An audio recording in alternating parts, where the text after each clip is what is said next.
गणेश वो देखो, कितना विचित्र दृश्य है। ये शिला इस प्रकार अधर में कैसे लटकी हुई है? तो ये किसकी पूंछ थी जिसने इतनी बड़ी शिला को इतनी दूर जाकर स्थित कर दिया? समस्त संसार में ऐसे बल और सामर्थ्य के स्वामी तो एक ही हैं, प्रभु महादेव के अवतार बाल रूप में केसरी नंदन महाबली हनुमान। वो बाल हनुमान जो भविष्य में श्री हरि नारायण के राम अवतार के सहायक बन रावण की पराजय में उनकी सहायता करेंगे।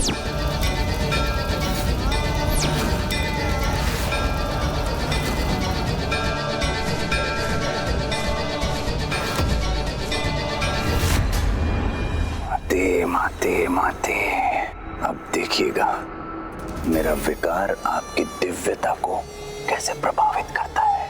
भैया, यदि हनुमान जी यहीं कहीं हैं, तो ममतासुर भी वहीं पहुंचकर इस अवसर का लाभ उठाने का प्रयास अवश्य करेगा।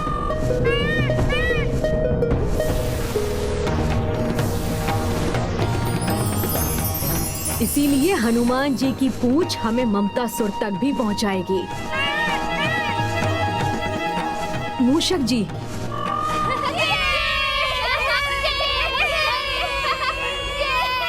माता, आप यहाँ? अब आपको यहाँ हमारे क्रीड़ा स्थल पर आने की क्या आवश्यकता थी? आप हमें पुकार लेती, हम स्वयं ही आ जाते। यदि मैं यहाँ नहीं आती तो तुम्हारे द्वारा की जाने वाली घटना कैसे देखती? हाँ? ओहो, तो आपको ज्ञात भी हो गया कि मैं क्या कर रहा था? हाँ मेरे नटखट पुत्र, मुझे सब ज्ञात हो गया है। किंतु पुत्र, तुम्हें ये सब नहीं करना चाहिए, क्योंकि जो अपार बल के स्वामी होते हैं उन्हें अपने बल का प्रयोग केवल जगत हित के महान उत्तरदायित्व को निभाने के लिए करना चाहिए, न कि ऐसी क्रीड़ा कर जिससे किसी अन्य को क्षति पहुंचने की संभावना हो।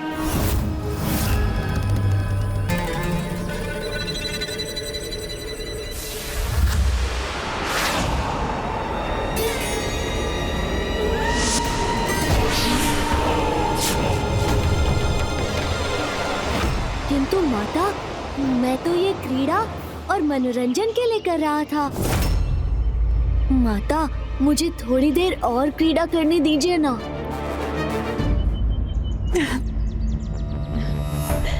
करो पुत्र, तुम्हें जो भी क्रीड़ा करनी है।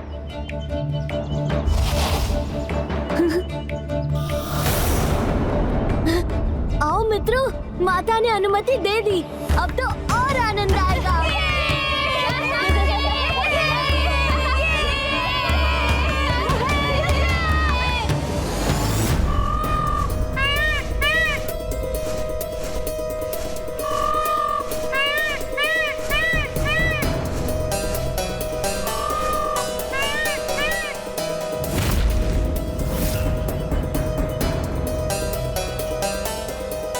गणेश, यहाँ तो कोई भी नहीं है। किंतु भैया, वो शिला तो इसी स्थान से आई थी। अर्थात हम उचित स्थान पर पहुंचे अवश्य हैं, किंतु इसमें हमें तनिक विलंब हो गया है अनुज।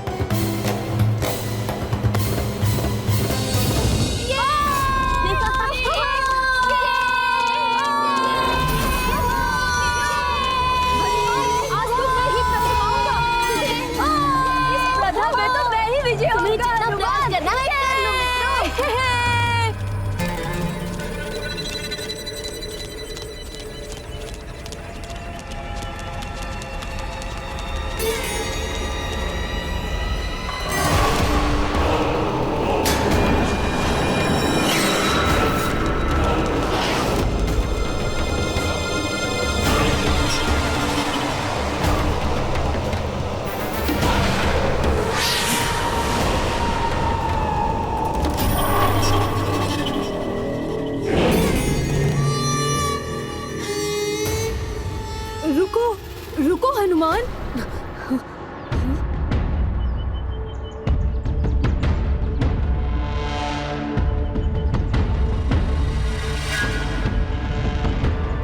वो देखो,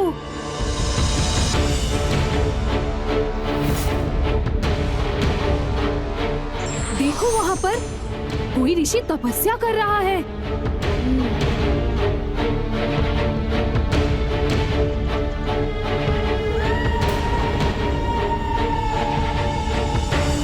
हम यहाँ क्रीड़ा करेंगे तो ऋषिवर के तप में बाधा उत्पन्न होगी। कदाचित उचित तो ये होता कि ये यहाँ से किसी दूर ऊंचे स्थान पर तप कर रहे होते। जैसे वो वृक्ष। मेरे अनुसार हमारे कारण ऋषिवर के तप में कोई विघ्न उत्पन्न नहीं होगा। वैसे भी यदि वो यहीं अपने तप में लीन रहेंगे तो कोई भी पशु उनके तप में बाधा बन उन्हें क्षति भी पहुंचा सकता है। इन्हें तो किसी ऊंचे स्थान पर ही स्थित होकर तप करना चाहिए। ये सुझाव तो सर्वथा उचित है। उस वृक्ष पर ऋषिवर वन्य जीवों के संकट से सर्वथा सुरक्षित हो जाएंगे। तो सिर्फ इन्हें ही क्यों, इनकी सुविधा हेतु मैं इन्हें इनकी शिला के साथ ही उस वृक्ष पर स्थित कर देता हूँ। फिर बिना किसी बाधा के ऋषिवर सदियों तक अपनी तपस्या कर सकेंगे। हाँ हाँ, यही उचित होगा हनुमान। किंतु क्या ये संभव है?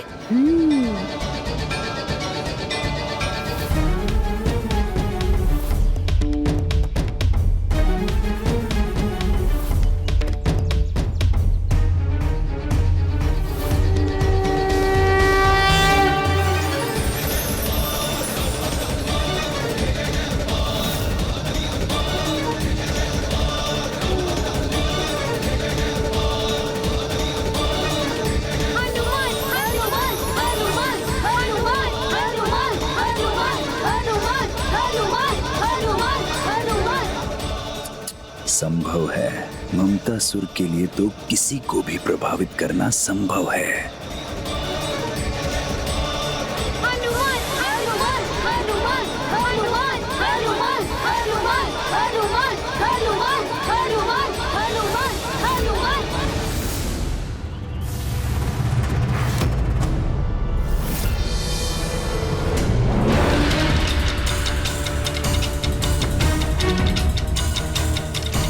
ममतासुर अपने प्रभाव से बाल हनुमान जी को कोई भूल करने के लिए प्रेरित कर सके, उसके पूर्व ही हमें ज्ञात करना होगा कि वो कहाँ है।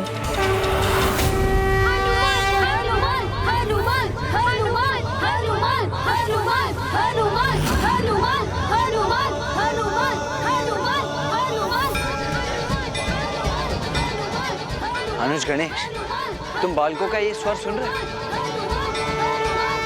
हाँ भैया, हमें उसी दिशा में जाना चाहिए।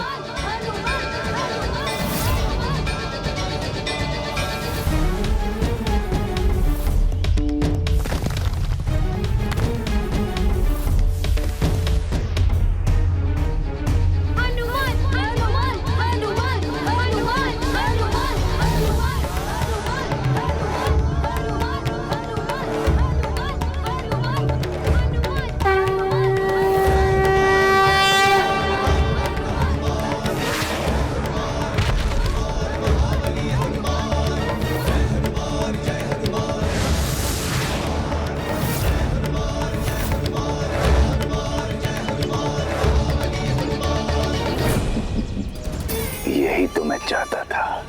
अब आगे इसका दुष्परिणाम भुगतने के लिए तैयार हो जाइए हनुमान जी।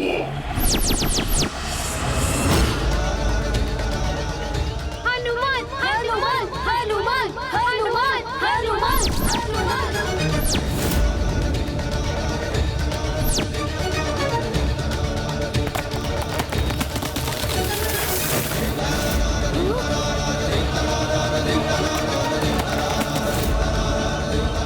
ऋषिवर,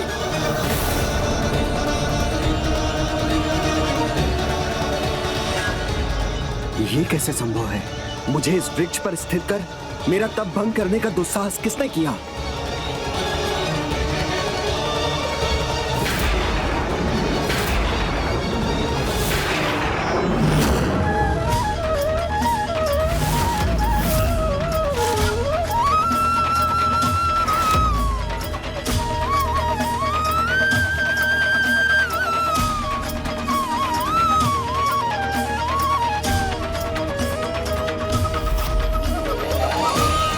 मेरे वर्षों के कठोर तप को भंग करने का दंड तुम्हें अवश्य दूंगा।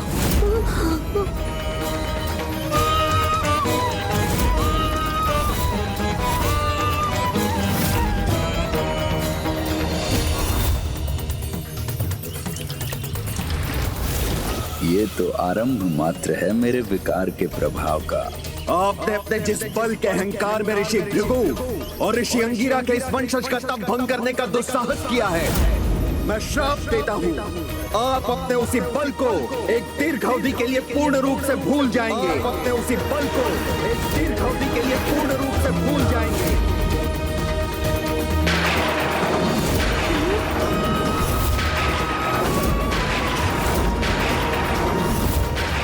क्षमा ऋषिवर, क्षमा।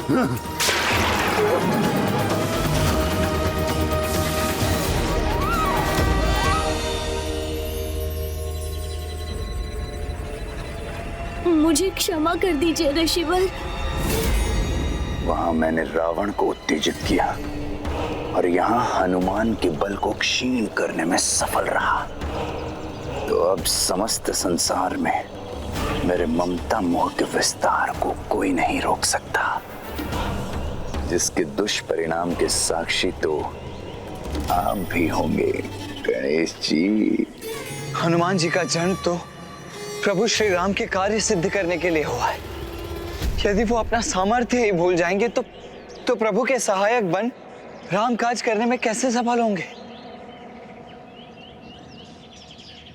मैं इस ममतासुर को इसके कुटिल प्रयोजन में कदापि सफल नहीं होने दूंगा।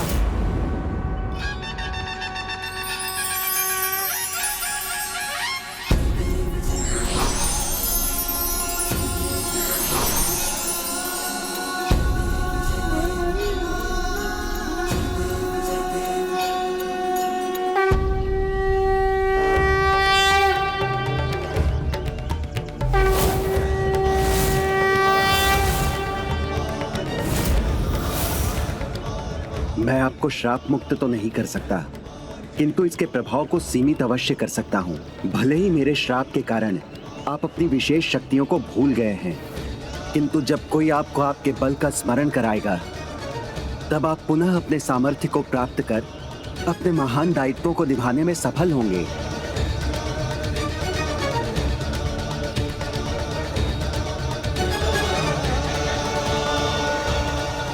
मुझे क्षमा करने के लिए आपका कोटि कोटि धन्यवाद ऋषिवर।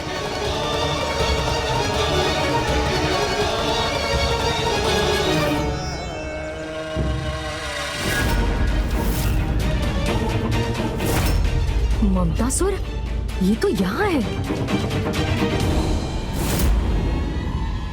गणेश, इससे पूर्व कि ये दुष्ट पुनः मेघों का रूप धारण कर यहाँ से अदृश्य हो जाए, हमें इसे अपना बंदी बना लेना चाहिए।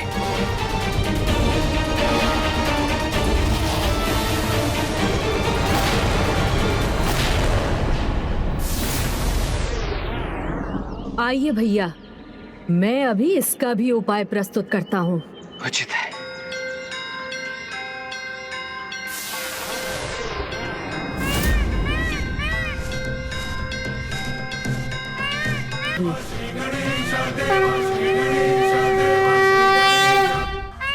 मैं यहाँ स्थिर क्यों नहीं हो पा रहा हूँ?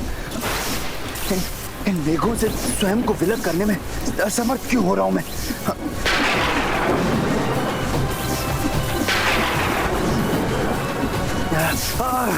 ये कैसी विपदा छाई है मुझ पर?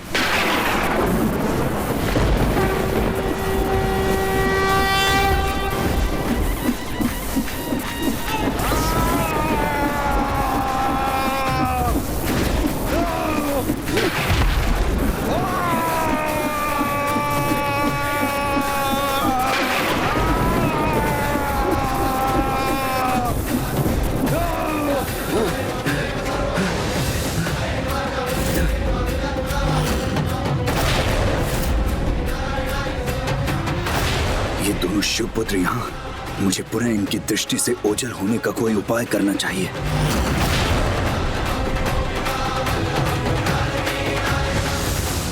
नहीं ममतासुर, अब यहाँ से प्रस्थान करने का विचार भी मत कर। क्योंकि इस दिव्य गदा की ऊष्म ऊर्जा तुम्हें यहाँ से पुनः मेघ बनकर उड़ने नहीं देगी। तुम्हें तुम्हारे कर्मों का दंड तो भुगतना ही होगा। अब तुम यहाँ से कहीं नहीं जा सकते। ये क्या करने जा रहे हैं मेरे साथ?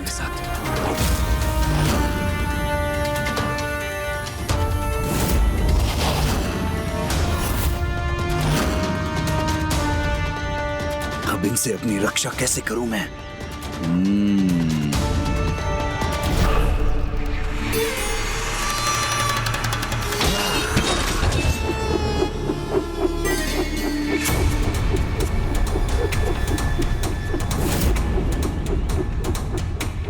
मैं व्यर्थ में ही इतना विचलित हो रहा हूं जब इनसे रक्षा का इतना सरल और अचूक उपाय प्राप्त है मुझे।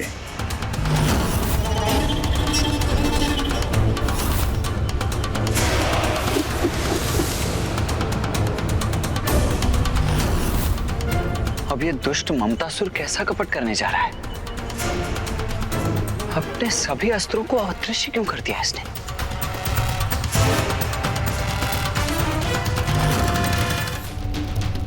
जब संसार का सर्वाधिक शक्तिशाली कवच प्राप्त है मुझे, तो मुझे इन अस्त्रों की कोई आवश्यकता नहीं, क्योंकि इस ममतासुर की रक्षा स्वयं माता की ममता करेगी।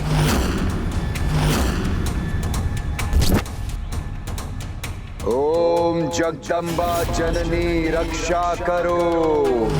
ओम भयहारिणी मैया रक्षा करो। ओम जगदम्बा जननी रक्षा करो। जननी रक्षा करो। भयहारिणी मैया रक्षा करणी मैया रक्षा करो। ओम चंद्रघंटा जननी रक्षा करो। रक्षा करो। ये कौन है जो मुझसे अपनी रक्षा की गुहार लगा रहा है?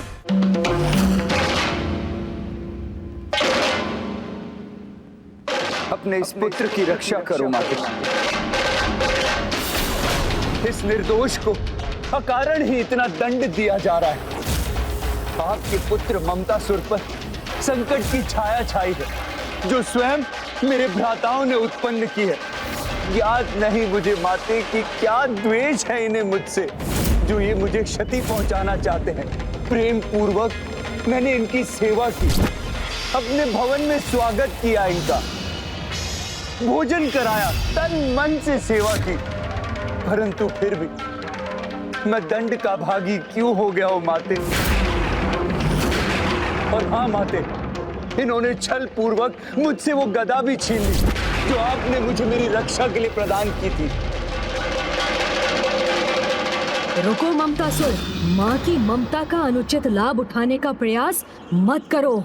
सत्य तो आपके समक्ष है माते। भ्राता गणेश केवल मुझे चेतावनी ही नहीं दे रहे हैं, अपितु आपकी ही दी हुई गदा से मुझ पर प्रहार भी करना चाहते हैं। रक्षा कीजिए माते, मेरी रक्षा कीजिए, अपने पुत्र की रक्षा कीजिए माते। शूलेन पाही नो देवी। अनुज गणेश, जिस मंत्र के जाप को माता कभी अनसुना नहीं करती, सदैव जिसका जाप करने वाले की रक्षा करती है, इस दुष्ट ममतासुर ने माता के उसी रक्षा मंत्र का जाप आरंभ कर दिया है। पाही खड्गेन चांबिके घंटा स्वनेन न पाही चाप जानी स्वनेन च।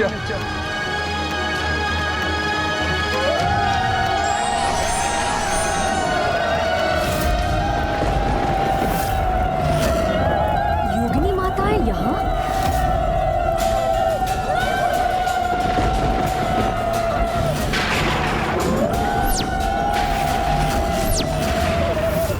इस दुष्ट के लिए योगिनी माताएं स्वयं प्रकट हो गई हैं।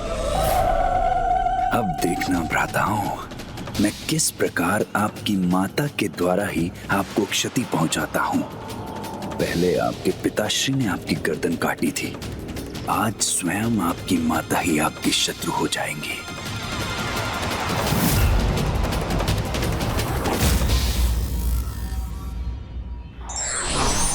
क्रोध एवं उद्दंडता पर नियंत्रण ही मनुष्य को उसके कर्मों के प्रति सचेत रखता है।